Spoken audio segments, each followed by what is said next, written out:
खुलुमबाय। बेयो बड'लेण्ड इंखं टेलिभिजन। दिनै 5 मे 2020 मंगलबार खालि सानसेनि बरादखौ नोंथांमोननि खाथियाव लानानै फैदों आं सदानन्द दैमारिया। सिगां फरायथिनो लादों मेष राशि। दिनैनि साना मोजां आरो गाज्रिनि गेजेरजों बाबेनलांगोन। गोसोआ लोरबां जागोन। माखौबा साननानै गोसोनि बोलोआ बाङाय जागोन। समाजाव मान मोनगोन। रांखावरियाव जोबोर मोजां होनजायो। फालांगियावबो मोजां मुलाम्फा मोननो हागोन। बहानिफ्रायबा मोजां खौरां मोनगोन। न'खराव बिसि फिसायनि गेजेराव अनलायनाय फैगोन। गुबुनजों बाङाय बुंनायानो गाहाम। नङाब्ला माखौबा लानानै एना एनिबो जानो हागौ। गुबुनखौ बारा फोथायैयानो गाहाम जागोन। देहाया मोजाङै थागोन। बहाबा थांनांगौब्ला दिनै दोनथ'नायानो गाहाम जागोन। मानोना जाब्रबथायनि आसा दङ। सोरबा लोगोनिफ्राय अननाय आरो हेफाजाब मोनगोन। वृष राशि। दिनैनि साना बारा मोजां नङा। सोरनिबा सायाव बांद्राय रागा जोंफ्लांनो हागौ। गोसोखौ गुलाय गुजाय मोनगोन। गोसोनि लुबैनाया बांगोन। बहाबा बान्थाबो मोननो हागौ। रांखावरियाव जोबोर मोजां। फालांगियाव मोजां मुलाम्फा मोनगोन। लोगोफोरजों मोजां सोमोन्दो लाखिनो हागोन। हाखादरा खामानिफोरखौ मावोब्ला खहा जानो हागौ। फरायसाफ्रा दिनै मोजां खौरां मोनगोन। गोसोनि साननायफोरा जाफुंगोन। देहाया मोजाङै थागोन। मिथुन राशि। दिनैनि साना बारा मोजां नङा। देहाया बारा मोजां थानाय नङा। गोसोखौ गुलाय गुजाय मोनगोन। गोसोनि लुबैनाया बांगोन। सोरबा लोगोजों एना एनि फैनो हागौ। न'खराव बिसि फिसायनि गेजेराव अनलायनाय फैगोन। समाजाव मान मोनगोन। रांखावरियाव जोबोर मोजां। फालांगियावबो मोजां मुलाम्फा मोननो हागोन। बिमा बिफानि अननाय मोनगोन। मावनो लानाय खामानिखौ थि समाव मावफुंनो हागोन। कर्कट राशि। दिनैनि साना बारा मोजां नङा। गोसोखौ गुलाय गुजाय मोनगोन। सोरजोंबा दान्थे बिदान्थे एबा नांलाय खमलाय जानोबो हागौ।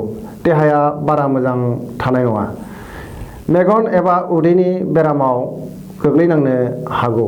बहाबा थांनांगौब्ला दिनैनि साना बारा मोजां नङा। जाब्रबथायनि आसा दङ। गुबुननि हेफाजाब मोनगोन। समाजाव मान मोनगोन। गुबुननि गोसोखौ बोनो हागोन। रांखावरियाव जोबोर मोजां होनजायो। फालांगियाव मोजां मुलाम्फा मोननो हागोन। सिंह राशि। दिनैनि साना जोबोर मोजां। गोसोनि बोलोआ बांगोन। सिगांनि रांखावरि जेंनाखौ दिनै सुस्रांनो हागोन। अदेबानि देहाया बारा मोजां थानाय नङा। मेंग्रुनाय मोनगोन। न'खराव बिसि फिसायनि गेजेराव मोजां सोमोन्दो थागोन। रांखावरियाव जोबोर मोजां। फालांगियावबो मोजां मुलाम्फा मोनगोन। समाजाव मान मोनगोन। मावनो लानाय खामानिखौ दिनै थि समावनो मावफुंनो हागोन। कन्या राशि। दिनैनि साना मोजां आरो गाज्रिनि गेजेरजों बाबेनलांगोन। गोसोखौ गुलाय गुजाय मोनगोन। सोरजोंबा एना एनि एबा नांलाय खमलायबो जानो हागौ। देहाया मोजाङै थागोन। न'खराव बिसि फिसायनि गेजेराव अनलायनाय फैगोन। मावनो लानाय खामानिखौ दिनै थि समाव मावफुंनो हागोन। फरायसाफोरा मोजां फिथाइ मोनगोन। सेंग्रा सिख्लाफ्रा मोजां खौरां मोनगोन। गुबुननि गोसोखौ बोनो हागोन। तुला राशि। दिनैनि साना जोबोर मोजां। गोब्राब खामानिखौ गोख्रैनो मावफुंनो हागोन। गोसोनि बोलोआ बांगोन। गोसोनि साननायफोरा जाफुंगोन। अदेबानि सोरजोंबा सुथुर जानो हागौ। समाजाव मान मोनगोन। गुबुननि हेफाजाब मोननो हागोन। देहाया मोजाङै थागोन। बहानिफ्रायबा मोजां खौरां मोनगोन। रांखावरियाव जोबोर मोजां। फालांगियाव मोजां मुलाम्फा मोनगोन। न'खराव बिसि फिसायनि गेजेराव मोजां अनलायनाय फैगोन। गोसोखौ जोबोर गोजोननाय मोनगोन। जायखि खामानिखौ मावा मानो मावफुंनो हागोन। जेरावबो मोजां फिथाइ मोननो हागोन। वृश्चिक राशि। दिनैनि साना मोजां आरो गाज्रिनि गेजेरजों बाबेनलांगोन। धोरोमारि बिथिङाव गोसो दुंगोन। गोसोखौ गोजोननाय मोनगोन। सोरबा गोजाम लोगोजों जानबुंफोराव रायज्लायनो मोनगोन। लोगोनिफ्राय गोनां हेफाजाब मोननो हागोन। समाजाव मान मोनगोन। देहाया बारा मोजां थानाय नङा, मेंनाय मोनगोन। गोबां खामानियाव मुखुब थानांगोन। गुबुननि गोसोखौ बोनो हागोन। फरायसाफोरा मोजां खौरां मोनगोन। मावनो लानाय खामानिखौ थि समाव मावफुंनो हागोन। रांखावरियाव जोबोर मोजां होनजायो। फालांगियाव मोजां मुलाम्फा मोननो हागोन। धनु राशि दिनैनि साना जोबोर मोजां। गोसोखौ गोजोननाय मोनगोन। गोसोनि बोलोआ बांगोन। साननायफोरा जाफुंगोन। गुबुननि हेफाजाब मोनगोन। न'खराव बिसि फिसायनि गेजेराव अनलायनाय फैगोन। रांखावरियाव जोबोर मोजां होनजायो। फालांगियावबो मोजां मुलाम्फा मोनगोन। गुबुनजों बाख्नाय जागोन। मावनो लानाय खामानिखौ थि समाव मावफुंनो हागोन। मकर राशि दिनैनि साना बारा मोजां नङा। गोसोखौ गुलाय गुजाय मोनगोन। देहाया बारा मोजां थानाय नङा।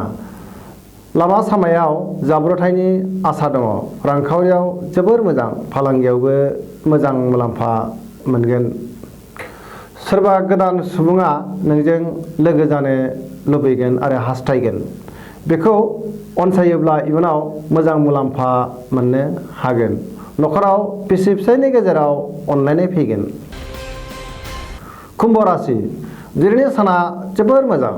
देहाया मोजाङै थागोन। गोसोनि बोलोआ बांगोन। समाजाव मान मोनगोन। मोजां आरो गोथों साननो रोंगोन।